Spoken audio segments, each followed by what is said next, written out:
In this video, we're going to talk about a deck that can consistently beat Ruby Amethyst Control, and to top it off, it is a budget deck, and so it will be easy and inexpensive for you guys to put together. And if you stick around to the end of the video, I'll show you how we can upgrade the deck so that it can be good against other decks too, especially Steel. And when I say budget, I mean you can make this deck for $15. So let's talk about it. Obviously right now, and until the new set comes out, Ruby Amethyst Control is going to be the dominant deck in the format. It's always winning tournaments, it's always in the top 4. Usually there's 2 or 3 of the decks in top 4. And as I've been playing a lot of Pixelborn, it's been hard to find another deck that can beat it, and especially beat it consistently. And so I've been searching for a better deck that can be more consistent against Ruby Amethyst, and this is the deck that I found. Now, if you guys remember from the first chapter, right when the game came out, one of the starter decks that they had was an Emerald Ruby deck, and it had some quick little creatures, and later on you could play some evasive creatures like Pongo. Here's the deck list if you don't remember.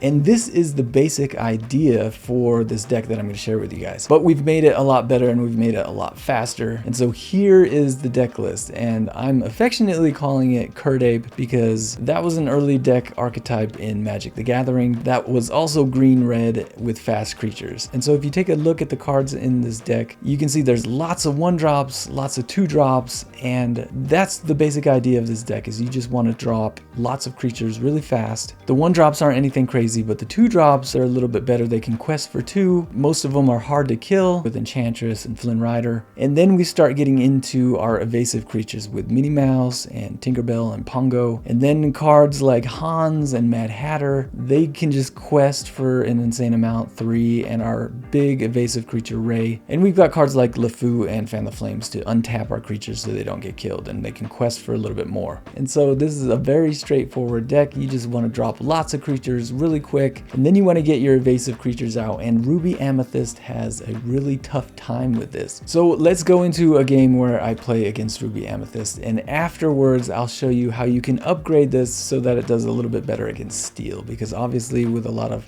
1 and 2 drops, a Grab Your Sword or a Tinkerbell can take out a lot of your creatures. And so I'll show you an upgraded version of this deck that should do a little bit better. Okay, and so in this game we're playing against Ruby Amethyst, and I do get to go first, which is great, but I'm playing against obviously a very good player, since you can see that he's a Grandmaster. But basically the idea with your starting hand is you want to get rid of some of your bigger costing creatures so that you can drop all of your 1 and 2 drops really quick. And then the basic strategy is just to drop your hand as fast as you can, get as many creatures into play as fast as you can.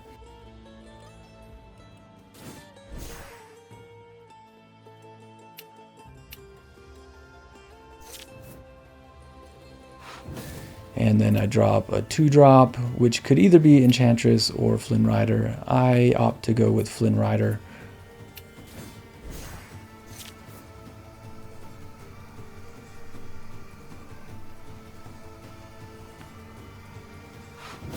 And he does happen to have Teeth and Ambitions, which is good for him early on to be able to take out my Flynn Rider. And then I actually take out his Minnie Mouse with my Duke of Wesselton because I don't want him to be able to do a Madam Mim on his turn, because he could do a Madam Mim Fox. And so he did have it in his hand, and since he didn't have a creature in play, he wasn't able to use it, so he inked it instead.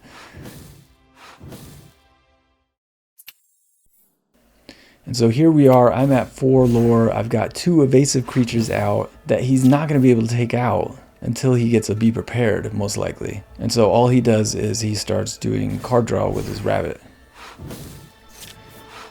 And so he's actually in a tough spot right now because he can try and race me, but he's already behind in the race. And now that I kill his Minnie Mouse Surfer, he's in a really tough spot. So with all these creatures that I have out, his best play is to hurry and try and get to 7 ink so that way he can be prepared. But by that time, I'm going to be at 20 lore. And so you can see that this deck is really fast, and Ruby Amethyst has a tough time with it. And before you say, you know, you went first and so it's a lot easier, I did go first, but I've played a bunch of games where I went second against Ruby Amethyst, and still, as long as you can get up to a decent amount of lore before they be prepared, then usually you can drop a couple of characters afterwards, so that way when they Lady Tremaine, it just takes out one of them and you can finish them off. And so you can consistently win when you don't go first against Ruby Amethyst as well.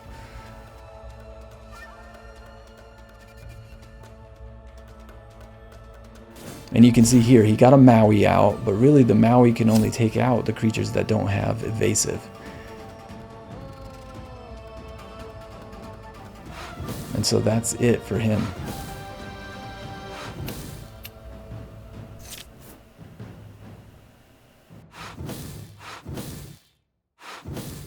So there you go.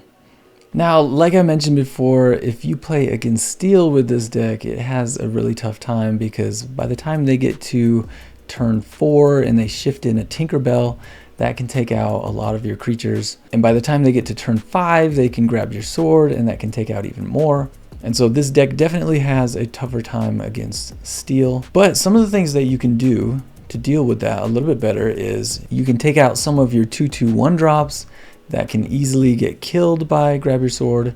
Keep your 1/3 1-drops, and then put in some more creatures that are a little bit harder for Steel to kill, like Cheshire Cat, which is a 3-drop 0/3, or Donald Duck, which is a 4-drop 2/5, as well as drawing extra cards is fine for you because you want extra cards so you can drop extra creatures really fast. So Donald Duck is a good option. And then on the high end, you know, maybe using Kuzco or Genie to help you finish out the game are good options. So there you go, there's a version of the deck that should be a little bit more robust against Steel decks, but still very good, very fast against Ruby Amethyst as well as other decks. But definitely go try this deck out, put a version together and get out and play it before the new set comes out. I would love to see somebody playing Emerald Ruby finish in top 8, top 4 in the next few weeks before the next set comes out. So get out there and try a version and hopefully you have some fun beating Ruby Amethyst. If you haven't yet, hit the like button, subscribe to my channel, and I'll see you guys in the next video. All right, bye.